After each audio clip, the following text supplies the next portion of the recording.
अस्सलामुअलैकुम वरहमतुल्लाहि वबरकातुह। आज की इस वीडियो में हम इंशाअल्लाह जन्नत के हुसूल के लिए और जहन्नम से निजात के लिए ये कुरानी दुआ है, इंशाअल्लाह इसको सीखेंगे। बिस्मिल्लाहिर्रहमानिर्रहीम। रब्बना इन्नना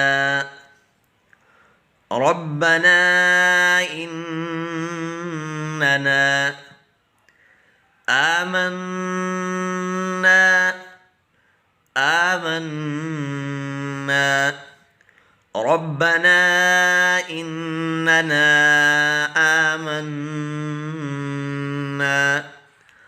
फ़ग़फ़िर लना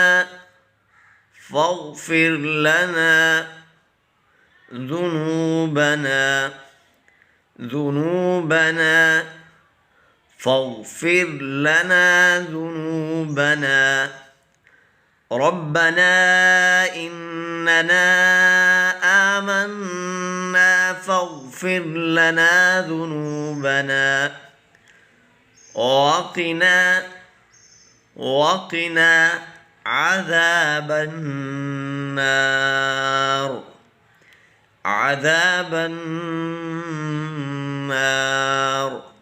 وقنا عذاب النار ربنا إننا آمنا فاغفر لنا ذنوبنا وقنا عذاب النار.